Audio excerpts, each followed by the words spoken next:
এখন নিয়ে যাচ্ছি হাটে গিয়ে গরু পাবো না পাবো রে? হ্যাঁ, ভাই আপনিই তো দেরি করলেন। তাও এই হাট না গিয়ে আশেপাশে করে বাড়ি থেকে নেওয়া যায় না? হ্যাঁ ভাই, কেন না? এই যে অন্তর সাহেবের গরু আছে, চলেন যাই। ওই অন্তর সাহেব, এদিকে আসেন।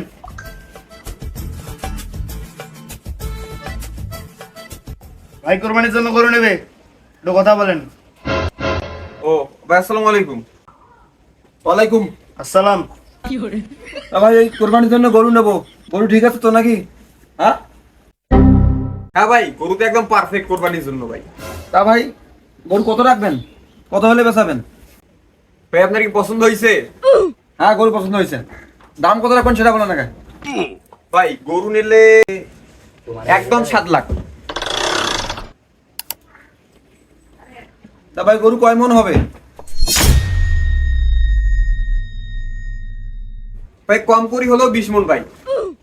20 মন? কি ভাই, রাগ করলেন নাকি?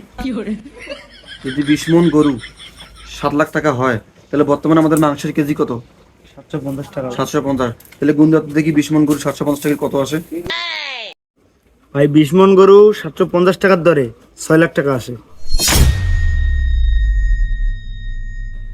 তাহলে তো 1 লাখ টাকা বেশি চাইছে আমাদের কাছ থেকে, হয় কি ভাই? ওরে ভাই, আপনি কি এত হিসেব করতেছেন? তো কোরবানি দেবো, হিসাব করবো না? কোরবানির গরু এখন পাই টু পাই হিসাব করবো আমরা, বুঝো নাই? হাইজলামি করেন নাকি মিয়া? 6 লাখ টাকার গরু 7 লাখ টাকা চান? কারণ কয় লাখ হলে গরু বেচাবেন সেই কথা কোন? তাহলে ভাই আপনার কাছে তো বেশি নিয়ে যাচ্ছে না, আপনি এক কাজ করেন, বাজার থেকে কিছু কম দিয়েন। কত দেবে ডাইরেক্ট কোন? তাহলে ঠিক আছে ভাই, একদম কাটাকাটি বাদ দেন, আর কোনো কথা নেই, একদম 5.5 লাখ। ভাই নেওয়া যায়, বাজারের থেকে কম আছে। নেওয়া যায় না? টাকা কোনো বিষয় হইলো আমাদের? টাকা তো যেরাম ভর্তি টাকা, টাকা কোনো চিন্তা করেন না ভাই আপনি। 2 টাকা পড়িয়েছে আমার। তাহলে তো ভাই কোনো কথাই নেই। তাহলে গরু হইলো 20 মন, আমরা খাবো 19 মন, আর মানুষ, গরিব মানুষকে দেবো আমরা 1 মন। ভাই আপনি তো এবার বিশাল বড় গরু নিছেন, এই এলাকার মধ্যে আপনার মতন গরু কেউ নেই। এই কোরবানিটা আমরা মানুষকে দেখাবো। তো ক্যামেরাম্যান ডাক, ভিডিও করুক। আমরা তো মানুষকে দেখার জন্য কোরবানি দিচ্ছি, গোস্ত খাওয়ার জন্য কোরবানি দিচ্ছি।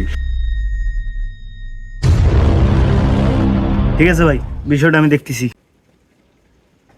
এই কি আল্লাহ সন্তুষ্টির জন্য কোরবানি দেবে নাকি গোস্ত খাওয়ার জন্য? এটি তো গাইস, আপনার কোরবানি মানুষকে দেখানোর জন্য না হোক, আল্লাহ তাআলার সন্তুষ্টি অর্জনের জন্যই কোরবানি হোক। ধন্যবাদ।